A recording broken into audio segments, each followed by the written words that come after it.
إن الحمد لله نحمده ونستعينه ونستغفره ونؤمن به ونتوكل عليه ونعوذ بالله من شرور أنفسنا ومن سيئات أعمالنا. من يهده الله فلا مضل له ومن يضلله فلا هادي له ونشهد أن لا إله إلا الله وحده لا شريك له والذي لا ند له ولا ند له لا مثل له ولا مثال له ولا مقابل له ولا مضامع له ولا مضارع له. ونشهد أن سيدنا وسندنا وحبيبنا وطبيبنا وقدوتنا ومولانا محمدا عبد الله ورسوله. أما بعد فأعوذ بالله من الشيطان الرجيم. بسم الله الرحمن الرحيم. الحمد لله رب العالمين الرحمن الرحيم مالك يوم الدين. إياك نعبد وإياك نستعين. اهدنا الصراط المستقيم صراط الذين أنعمت عليهم غير المغضوب عليهم ولا الضالين. آمين. صدق الله العظيم. إن الله وملائكته يصلون على النبي يا أيها الذين آمنوا صلوا عليه وسلموا تسليما. اللهم صل على سيدنا مولانا محمد وعلى آل سيدنا مولانا محمد. اللهم صل على سيدنا مولانا محمد وعلى آل سيدنا محمد. بلغ العلا بكماله كشف الدجى بجماله حسنت جميع خصاله. صلوا عليه وآله. ये तेरी मिराज थी कि तू लौहा कलम तक पहुंचा और मेरी मेराज है कि मैं तेरे कदम तक पहुंचा. बलगल उला बिकमालिही कशफत दुजा बिजमालिही हसनत जमीअ खसालिही. मुअज्जिज मुहतरम मुसल्लिन किराम रुकन इज़्ज़ाम যুবক ভাইরা, ইসলামের কচিকাঁচা বাবাজিরা, পর্দার অন্তরালে শ্রবণরতা দিনদার ইমানদার পর্দানিশীন আমার মা বোনেরা, প্রত্যেকের প্রতি রইল আন্তরিক সালাম। আসসালামু আলাইকুম ওয়া রাহমাতুল্লাহি ওয়া বারাকাতুহু। ওয়া আলাইকুম আসসালাম ওয়া রাহমাতুল্লাহি ওয়া বারাকাতুহু। আল্লাহ পাক সুবহানাহু ওয়া তাআলার আলিশান দরবারে লাখো কোটি শুকর ও সুজুদ আদায় করছি যে মনিব দয়া করে মায়া করে আমাদেরকে দুনিয়াবী সমস্ত কাজকর্ম থেকে ফারিগ করে জুমার নামাজ পড়তে আসার জন্য তৌফিক এনায়েত করেছেন, মসজিদ পর্যন্ত পৌঁছে দিয়েছেন এবং এই পর্যন্ত হায়াতে রেখেছেন, আমাদের দিল দিমাগ মন মস্তিষ্ক সুস্থ রেখেছেন। এই জন্য সেই মনিবের দরবারে তার এই শিখানো কালিমা থেকে সকলেই বলছি আলহামদুলিল্লাহ। ربنا لك الحمد حمدا كثيرا طيبا مباركا فيه يا ربي لك الحمد كما ينبغي لجلال وجهك وعظيم سلطانك। দুরূদ ও সালাম পেশ করছি আমাদের প্যারা নবী মুহাম্মদুর রাসূলুল্লাহ সাল্লাল্লাহু আলাইহি ওয়াসাল্লামের প্রতি, যিনি আল্লাহ তাআলা সবচেয়ে মাকবুল পয়গম্বর, আল্লাহর কাছে সবচেয়ে প্রিয় রাসূল, সর্বকালের সর্বযুগের শ্রেষ্ঠ পয়গম্বর, সর্বকালের সর্বযুগের আল্লাহর সর্বশ্রেষ্ঠ মানুষ। শুধু তাই নয়, আল্লাহ রাব্বুল আলামিন যাকে সারে শরীয়ত প্রণেতা বানিয়েছেন, চলমান কোরআন যাকে বলা হয়, বিশ্ব নবী মুহাম্মদুর রাসূলুল্লাহ সাল্লাল্লাহু আলাইহি ওয়াসাল্লামের প্রতি আমরা অন্তঃস্থল থেকে প্রত্যেকেই পড়ি সাল্লাল্লাহু আলাইহি ওয়াসাল্লাম।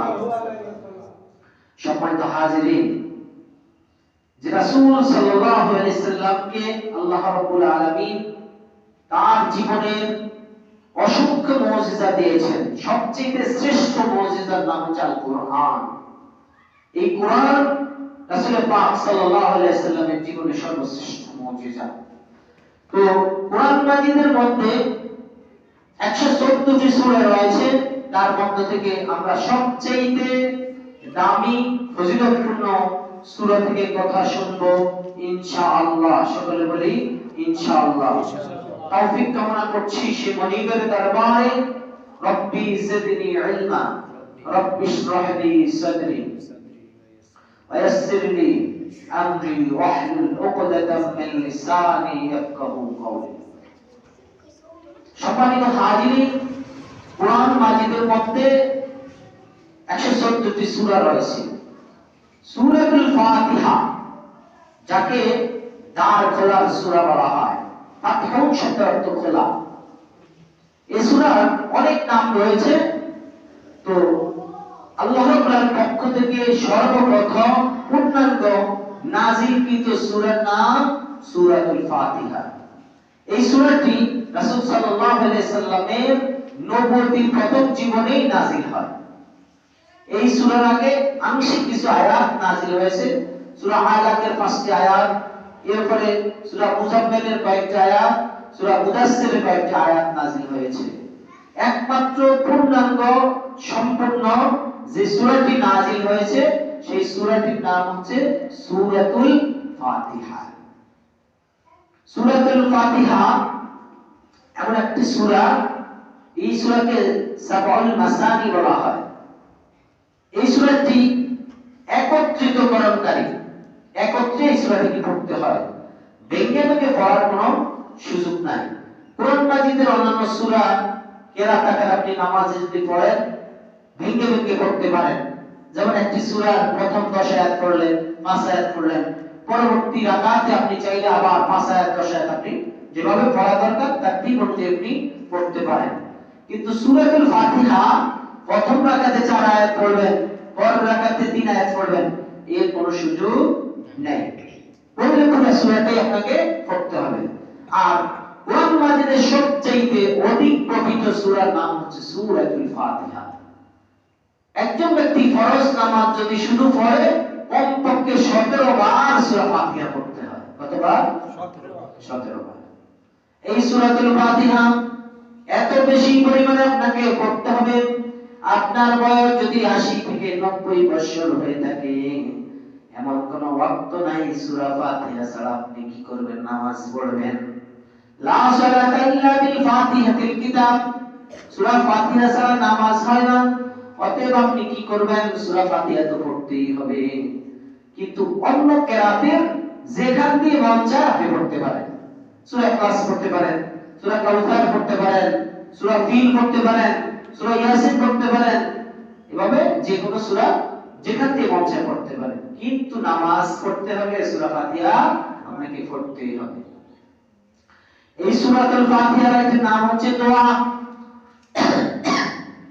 এই সূরাতুল ফাতিহা দোয়া আল্লাহর নবীর কয়েকজন সাহাবী যখন আপনার বদু এলাকায় ছিল, তাদের মধ্যে এক ব্যক্তিকে সাপে দংশন করলো।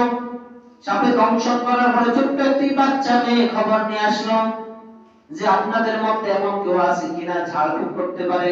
তারা ঝাড়ফুঁকে বিশ্বাসী ছিল, এমন কেউ আছে কিনা ঝাড়ফুঁক করতে পারে। তখন তাদের মধ্যে একজন সাহাবী সূরা ফাতিহা পড়ে তাকে ফু দিলেন। দেওয়ার পরে ওই লোকের সাপের বিষ ভালো হয়ে গেল।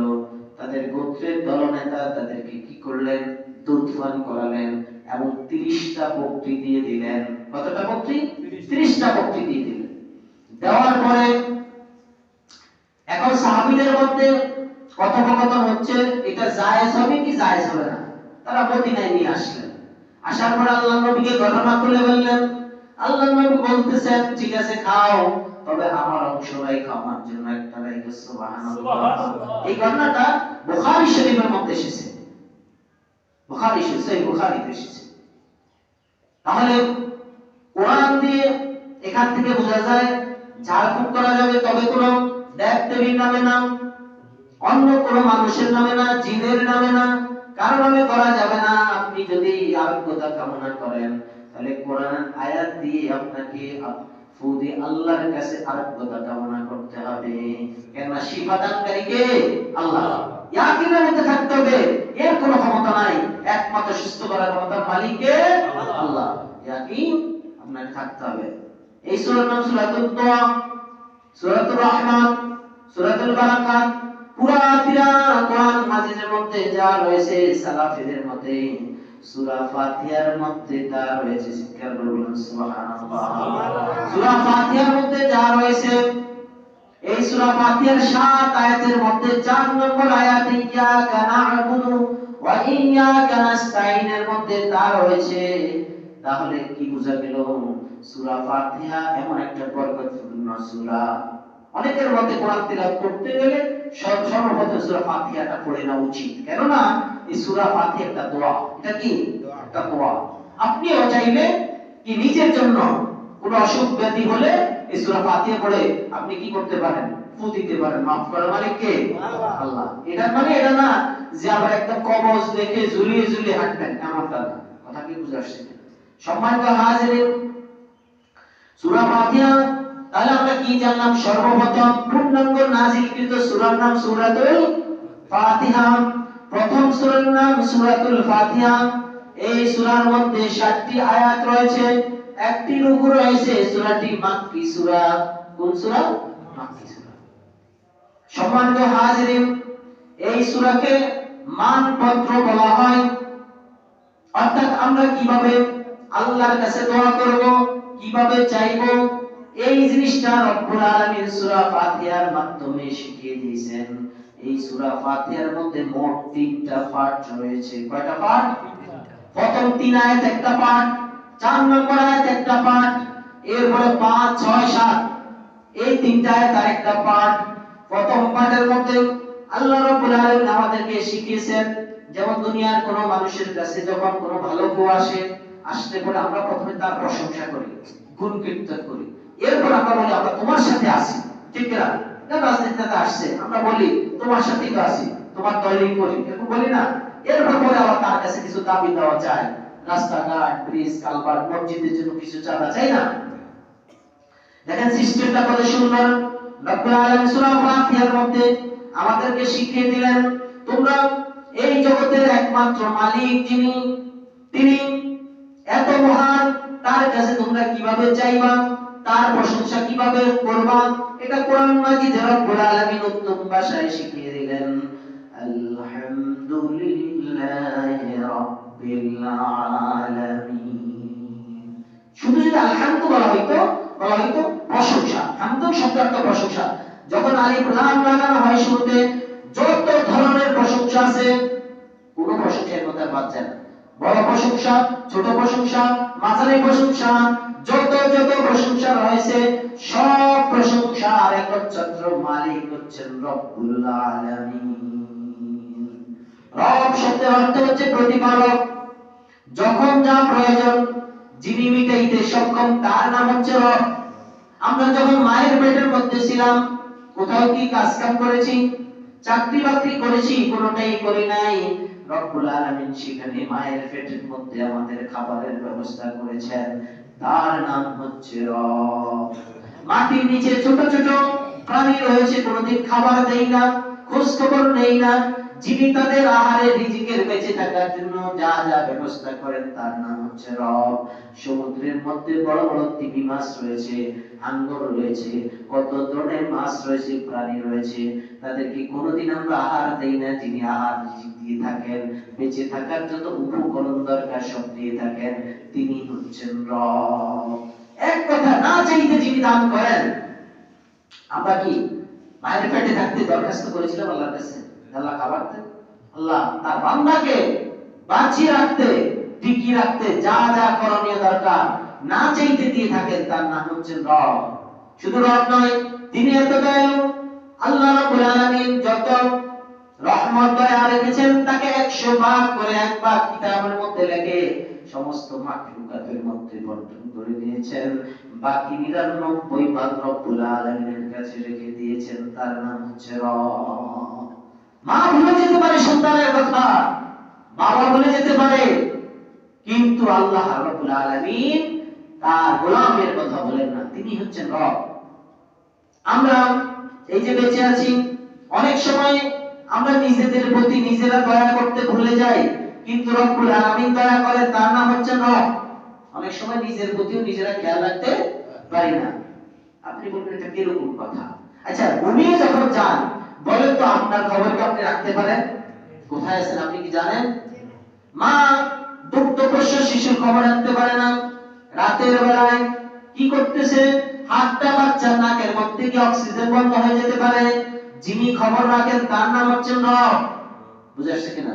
আমি ঘুমিয়ে গেলে পরে আমার অক্সিজেন আসা যাওয়ার জন্য যত প্রয়োজনটা সহজলভ্য রয়েছে সেই যিনি পরিচালনা করে থাকেন তার নাম হচ্ছে রব। আলহামদুলিল্লাহি রাব্বিল আলামিন। আলম হচ্ছে এক বছর, আলামিন হচ্ছে বহু বছর, অর্থাৎ অসংখ্য আলম রয়েছে। আমরা তো দেখি মানুষ কিছু বাহ্যিক দৃষ্টিতে কিছু জিনিস দেখি, এমন কিছু সৃষ্টি আল্লাহ রাব্বুল আলামিন রয়েছে যার খোঁজ খবর আমরা রাখি না, জানিও না, ঠিক কিনা? অসংখ্য মাখলুকাত রব্বুল আলামিন রয়েছে, সমস্ত আলমের রব, প্রতিপালক যিনি, তিনি হচ্ছেন রব্বুল আলামিন। এই জন্য তিনি আমাদেরকে কোরআনের মাধ্যমে তার হাবিবের মাধ্যমে শিখিয়ে দিলেন, তোমরা যখন আল্লাহ রাব্বুল আলামিনের প্রশংসা করবে এভাবে করবে। সকলে আমার সাথে পড়ুন, আলহামদুলিল্লাহি রাব্বিল আলামিন। আপনি জানেন না এটা পড়লে কত সওয়াব? আপনি যখন আন্তরিকতা, ভালোবাসা, বিশ্বাসের সাথে পড়বেন, আল্লাহ আপনার জান্নাতের দরজাগুলো আপনার জন্য খুলে দেবেন। এত পাওয়ারফুল। আর এটা যদি না করেন তাইলে তো অকৃতজ্ঞ বান্দা হয়ে যাবেন আপনি, ঠিক কিনা? আল্লাহ রাব্বুল আলামিন আমাদেরকে অগণিত অফুরন্ত নিয়ামত দিয়েছেন এই পৃথিবীতে।